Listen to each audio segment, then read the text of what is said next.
வணக்கம். எங்கள் சேனலை சப்போர்ட் பண்ண அனைத்து நல்லுள்ளங்களுக்கும் நன்றிங்க.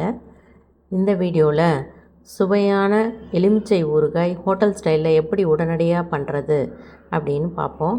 இதை என்னுடைய மாமியார் செய்து காட்டுறாங்க. முதலில் இதுக்கு 5 எலுமிச்சம்பழம் எடுத்து கழுவி வச்சுக்கோங்க. பழத்தை பாதியாக அரிந்து தண்ணீரில் காட்டி எடுத்து வச்சுக்கணும். 5 பழத்தையும் அரிஞ்சு இதே மாதிரியே எடுத்து வச்சுக்கிட்டோம். வச்சுட்டு அதுலேருந்து சாறு பிழிஞ்சு எடுக்கணும். அந்த சாறில் 2 ஸ்பூன் கல் உப்பும் போட்டுக்கணும்.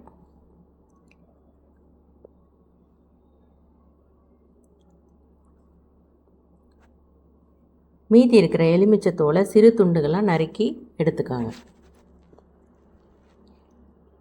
ஒரு பாத்திரத்தில் இந்த துண்டுகளெல்லாம் போட்டு மூழ்கிற அளவுக்கு கொஞ்சம் அதிகமாக தண்ணீர் ஊற்றணும்.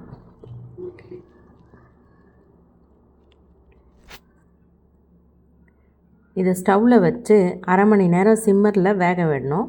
மேலே ஒரு தட்டு போட்டு மூடி வச்சிடணும். அதுக்குள்ளே வெந்தயம் வறுத்துக்கலாம். 2 ஸ்பூன் வெந்தயம் வாணலில் சிவக்க வறுத்து ஒரு பிளேட்டில் கொட்டி ஆற வச்சு பொடிச்சு வச்சுக்கலாம்.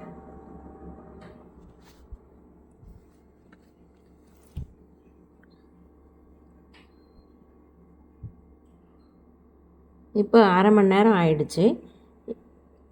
இந்த எலுமிச்சை தோல் எப்படி வெந்திருக்குன்னு பார்க்கலாம்.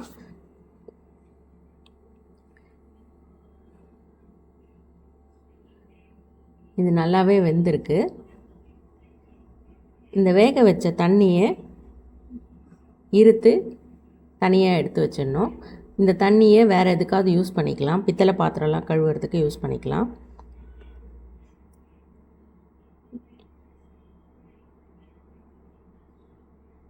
இப்போ இந்த பாத்திரத்தில் நம்ம பிழிஞ்சு வச்ச எலுமிச்சை சாறும் உப்பும் இருக்குது இல்லையா, அதில் இருக்கிற விதைகளெல்லாம் நீக்கிட்டு அந்த ஜூஸை மட்டும் அதில் ஊற்றிட்டு இந்த பாத்திரத்தை மினிமம் 4 மணி நேரமாவது அப்படியே மூடி வைக்கணும். அப்போ தான் அந்த அந்த துண்டுகளில் ஜூஸ் நல்லா ஏறி இருக்கும். டைம் இருந்தால் ஒரு நைட்டு கூட அப்படியே ஊற வச்சு அதுக்கப்புறம் தாளிக்கலாம். இப்போ 4 மணி நேரம் ஆயிடுச்சு. இப்போது ஒரு வாணலில் 2 ஸ்பூன் எண்ணெய் 50 ml அளவுக்கு நல்லெண்ணெய் விட்டு காய வச்சுட்டு இந்த கலவையில் வெறும் மிளகாய்த்தூள் 2 ஸ்பூன் கோபுரமாக போடணும். அது கூட அரை ஸ்பூன் மஞ்சள் தூள், சிறிதளவு பெருங்காயத்தூள் சேர்த்துட்டு கடுகு 2 ஸ்பூன் போட்டு தாளித்து அந்த எண்ணெயை இந்த கலவை மேலே ஊற்றணும். ஊற்றும் போது மிளகாய்த்தூளோட பச்சை வாசனைலாம் போயிடும்.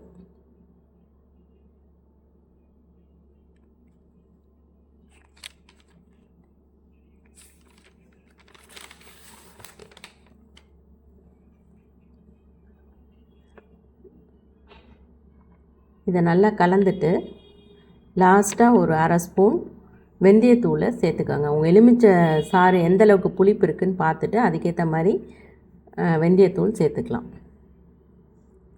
இப்போ சுவையான எலுமிச்சை ஊறுகாய் ரெடி. இதை 3 நாள் அப்படியே ரூம் டெம்பரேச்சரில் வச்சுட்டு அதுக்கப்புறம் ஃப்ரிட்ஜில் போட்டிங்கன்னா நல்லா யூஸ் பண்ணலாம். இந்த ஊறுகாயில் உப்பு எண்ணெய் எல்லாமே குறைவு. வெயிலில் வைக்க வேண்டிய அவசியமும் இல்லை. நல்ல ஜூஸியாகவும் இருக்கும். இதே போல் மாங்காய் ஊறுகாய் ரெசிப்பியும் அப்லோட் பண்ணியிருக்கோம். லிங்க்கு என் ஸ்க்ரீனில் கொடுத்துருக்கோம். இந்த வீடியோ பிடிச்சிருந்தால் லைக் பண்ணுங்கள். உங்கள் கருத்துக்களை கமெண்ட் பண்ணுங்கள். மறக்காமல் சப்ஸ்கிரைப் பண்ணுங்கள். நன்றி.